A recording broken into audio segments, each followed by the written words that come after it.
So, greetings, villagers.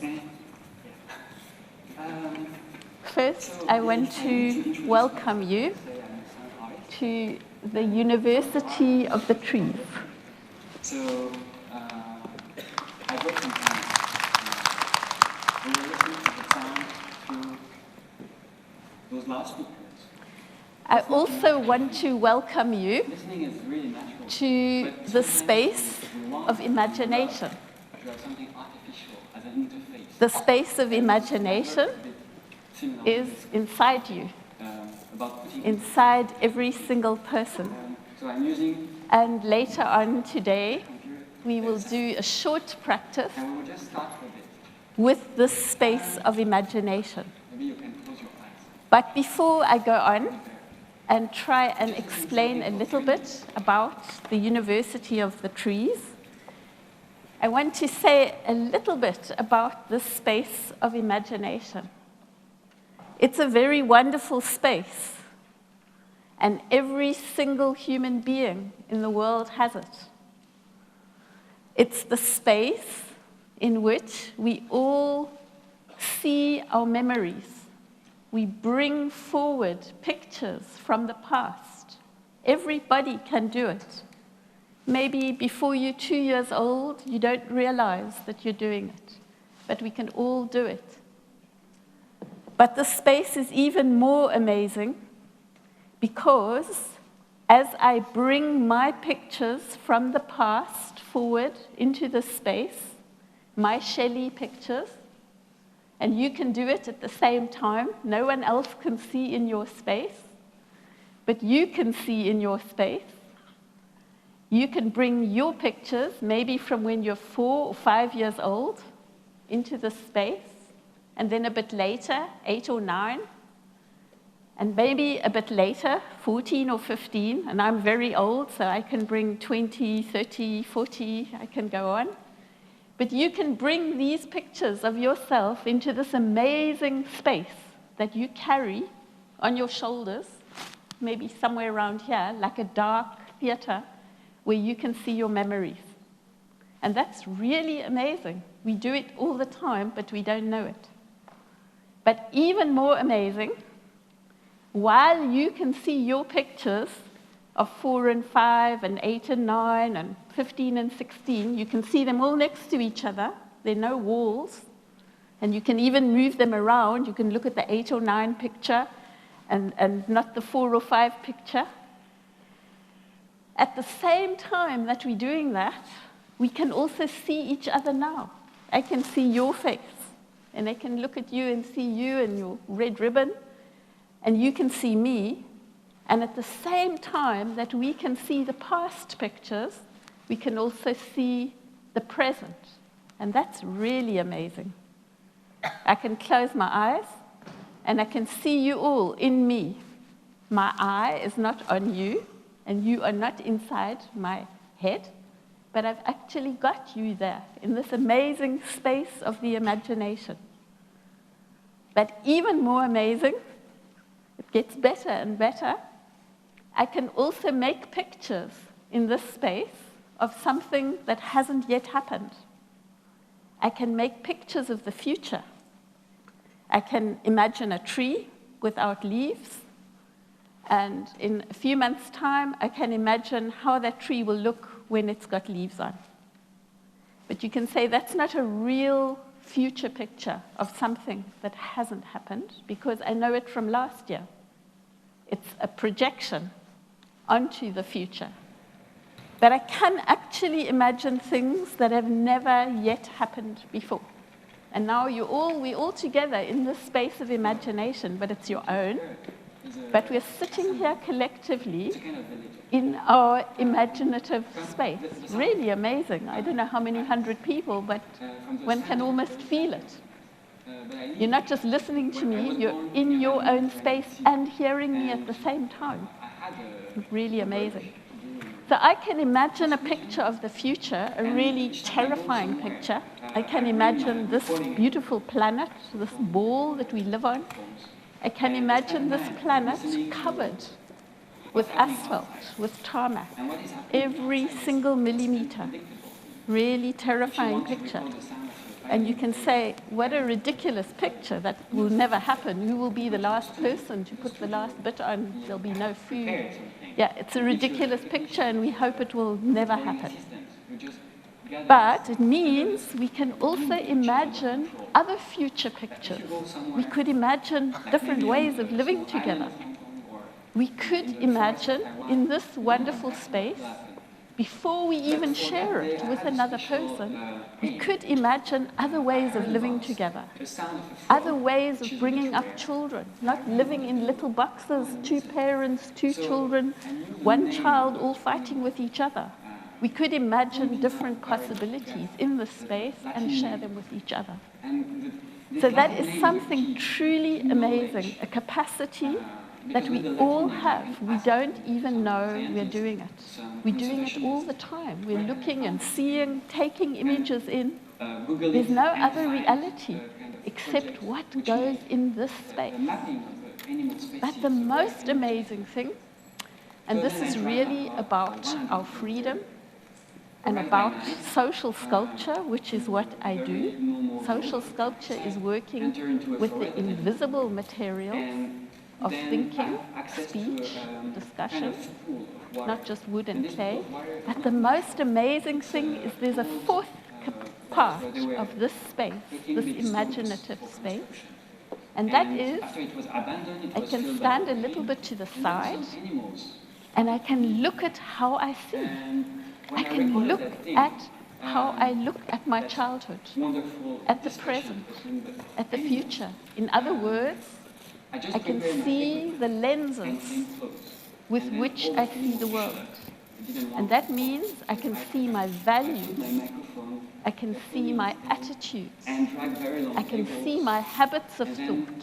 And if I don't like what I see, I can change it. So I've got a lot of freedom in this space of imagination. So that is an introduction to this wonderful space we are sitting here with. And I have to run through my slides very quickly because I've used up a lot of time to tell you about, to introduce this space. So this is an image of a village assembly in Egypt, in a place called Sekhem. And the people gather together to meet. We're in an assembly now. We have to discover what kind of assembly is this? What kind of thinking can we do? Or what kind of perceiving, what kind of imagining can we do in this assembly? And also, you might wonder, what has this got to do with University of the Trees? So this diagram in the middle is really interesting because the arrows go out and they come in.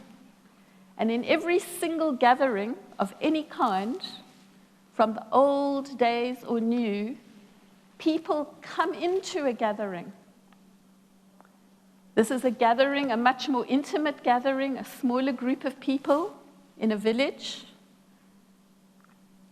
Another kind of gathering, not so intimate.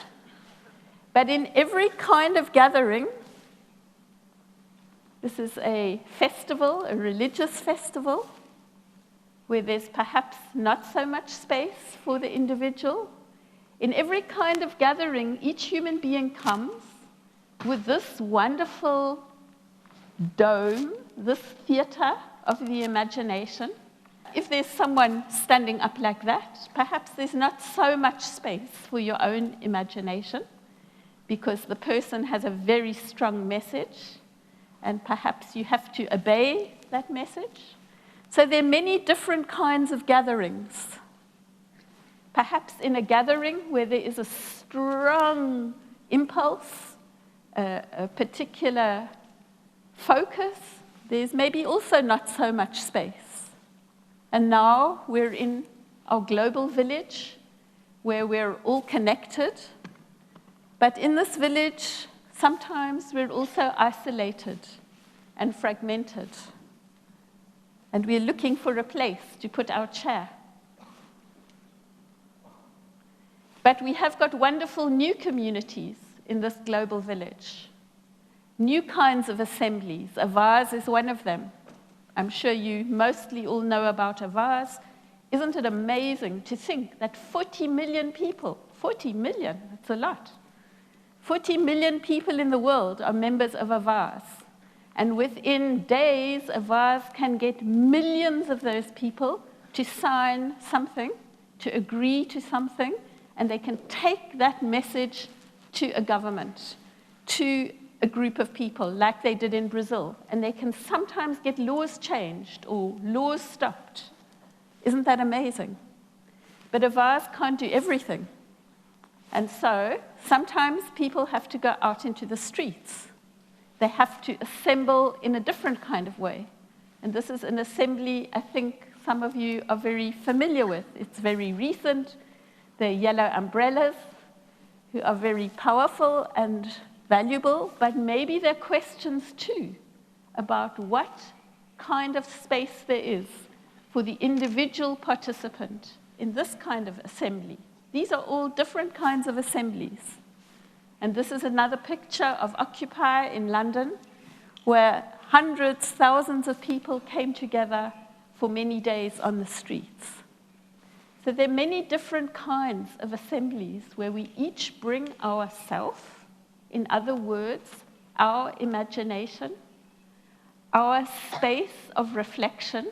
What I described to you, the seeing what we see, is a kind of reflection where we can look at the world, we can imagine things about the future, we know what's happened in the past, and we can work in this amazing workspace. Sometimes I describe this space as the only rent-free. We don't have to pay rent for it. It's given free. The only rent-free workspace. It's our studio that we have. So, this is the University of the Trees workspace. And what kind of assembly place is this? In this university, which is the oldest university on Earth, it exists all over and everywhere on Earth, wherever human beings are prepared to look at how we live in the world. How do we live on this beautiful planet? Is it right that we have things like profit? Can we buy and sell parts of the planet? The University of the Trees is not an eco-project that's just about planting trees. We could plant trees if that's what people in an area decide. But it's first of all a university that asks the question, what is knowledge? Not we tell you what to know. What is knowledge? How do we know? And what do we need to know to shape a humane and ecological world? And above all, most of all, it's a university where in the trees or on the pavement or in our houses, in our schools, in our official universities, we can start to look at how do we live in this world? With what values? With what attitudes? What are my attitudes toward all the other life forms? With what attitudes do I live in this world?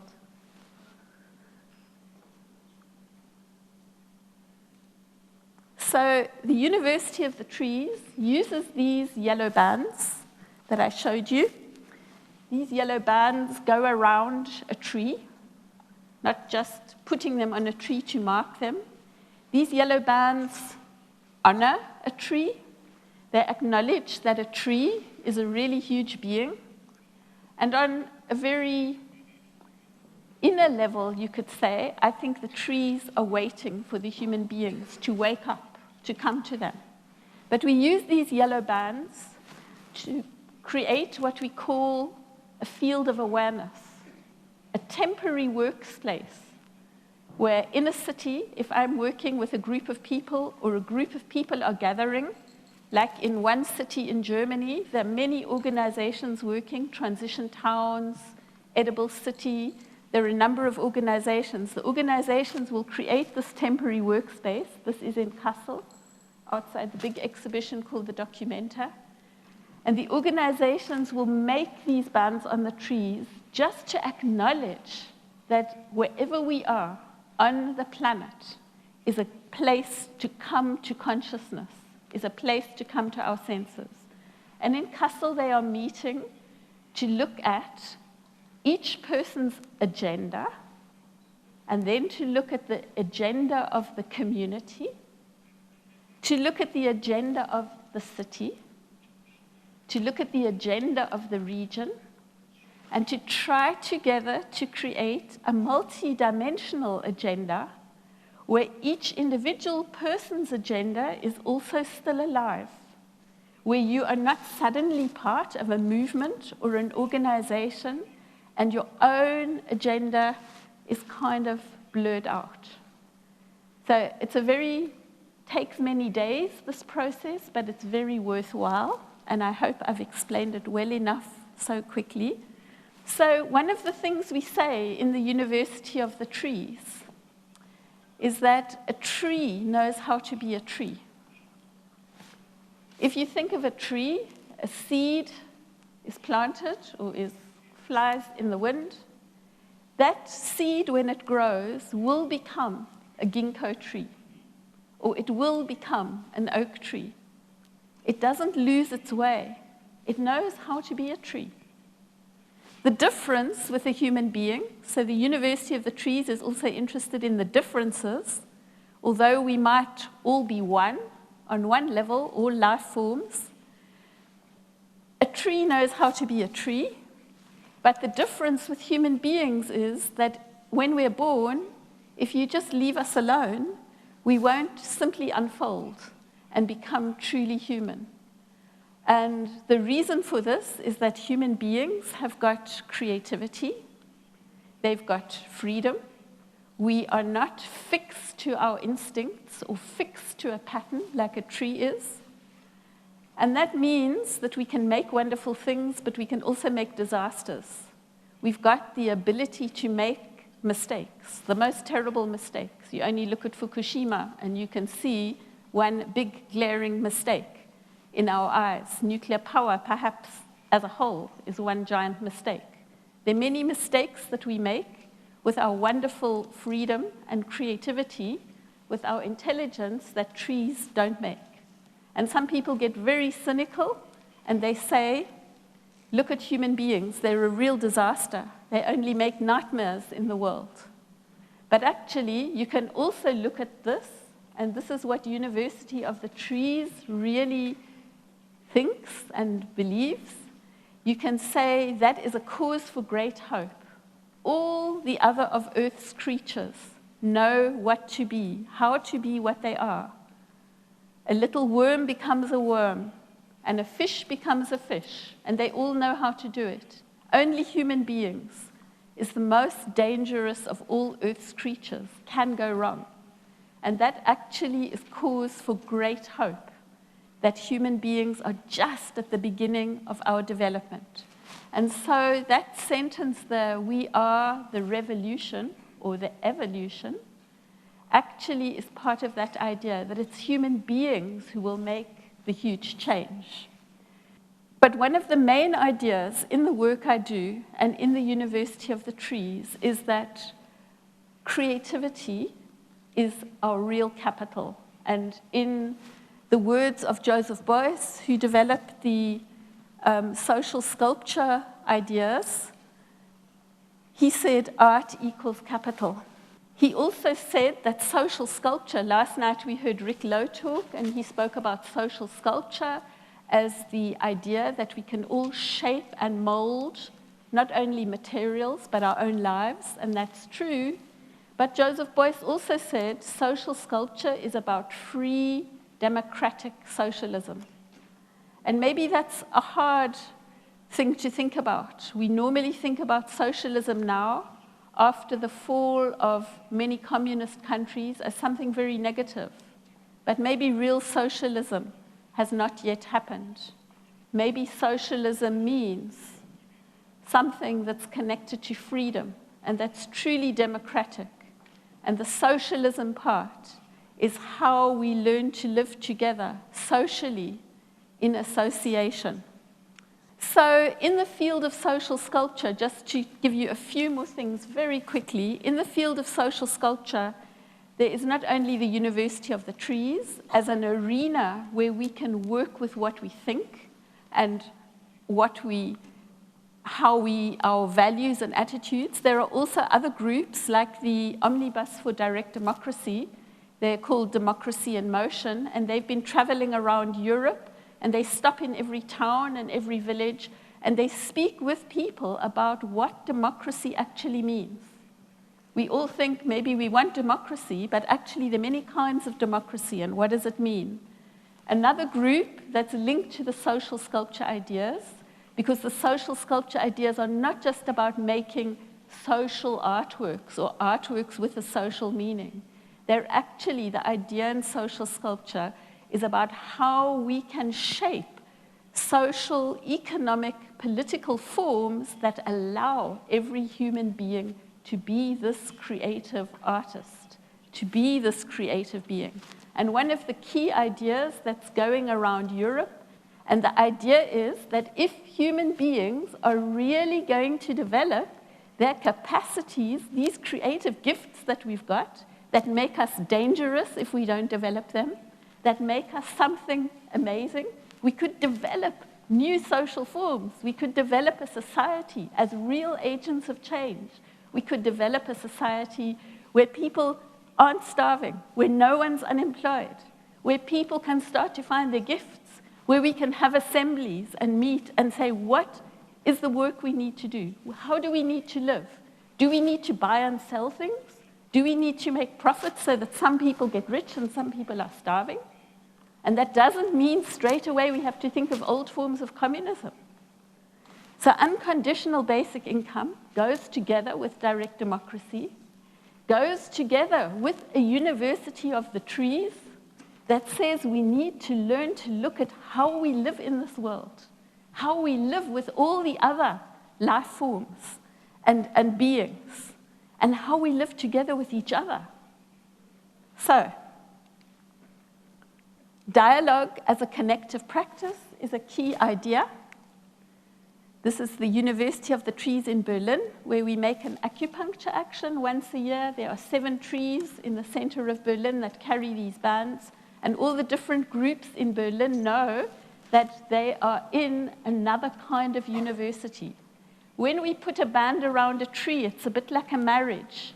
It's a bit like making a commitment to the world, to this beautiful world that we're all born in for free. Making a commitment to the world that we will never look away.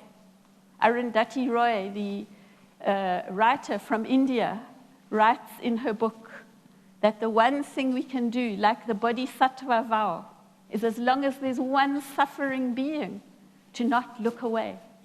So University of the Trees is also like a university in the sense it's got different modules, it's got practices, has symposia and fora, but everything in a little bit of a different way.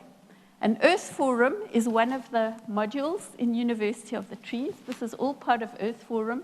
Earth Forum was developed in 2011 for the Climate Summit in South Africa. I was invited to develop a practice or a process that could be used in communities, that could be used with planners, teachers, also with decision makers in the run-up to the summit, during the summit, and after the summit. And in 2011, Earth Forum went with a group of people that I trained, so everybody can become an Earth Forum guide, because everybody can get trained. That's the idea. So it's an assembly process where only 10 or 12 people can take part. And you could say, well, that's ridiculous. We need to reach millions of people. But because it can spread with multipliers, and everybody can get a cloth, it works with a little oiled cloth, and later on today we'll be doing it. People went on this train through South Africa to 17 or 18 towns and worked with farmers and farm workers and decision makers and city councils and people in NGOs and school pupils doing this process, which I haven't got time to explain now. I'm going to quickly jump past these, but to say that this is another practice in University of the Trees. It's a deer skin stretched on a frame, that makes a place for dialogue. And through the hole in the deerskin, so we never lose sight of this world that we're busy crucifying, we have discussions. You'll see on the pavement there was a sign about, this is the mobile university, and between 12:30 and 2:30 is a discussion about freedom. And we talk about what does freedom mean on the pavements, in the official universities, etc. So we drag this, it's on wheels, and we can move the deerskin around the city. These are all different things that the University of the Trees does. Sometimes we participate with groups of people in actions. This was an action to save trees in a city.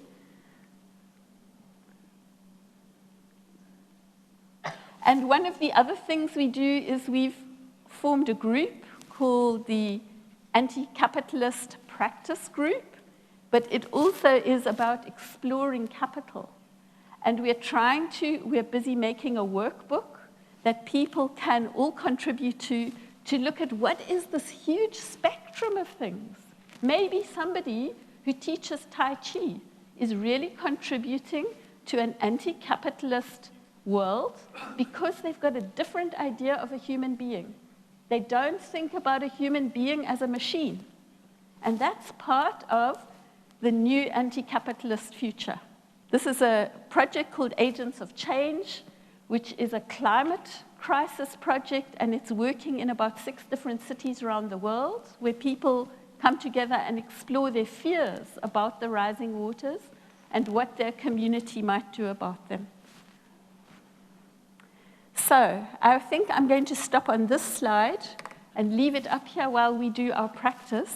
I love this image because it's got a secret inside it. And if we had time today, we would make this big shape and we would walk it. But the wonderful secret in the shape is that inner and outer are connected.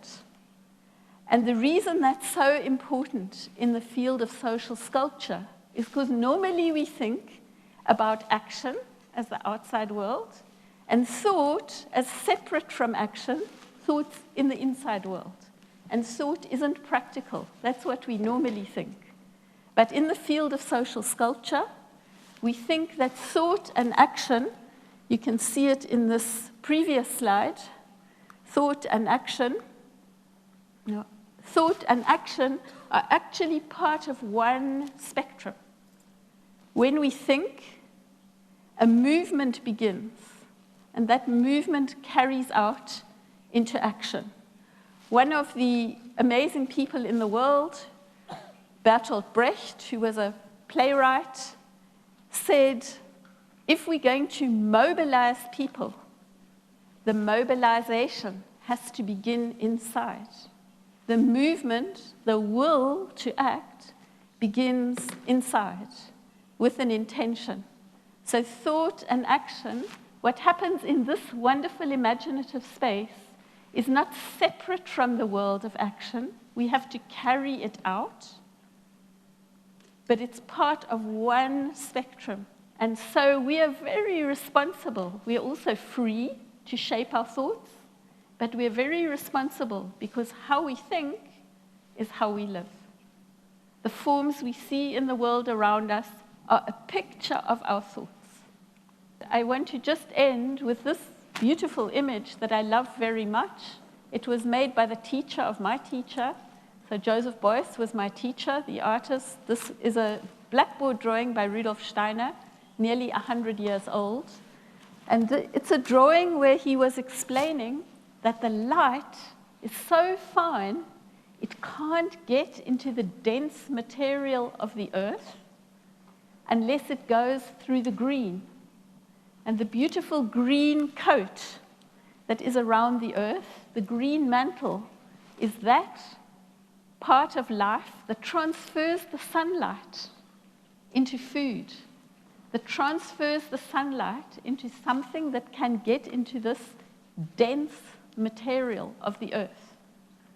And just like that happens with the sunlight, trees and plants transform the sunlight into the green into the nourishment for everything. Everything is based on the green nourishment. Just like that happens, human beings transform the difficulties, transform the givens into new possibilities. Human beings take the light also from the cosmos. We bring it into this wonderful space, our consciousness, which is not just our brain, probably includes our heart, our consciousness, maybe our hearts think too.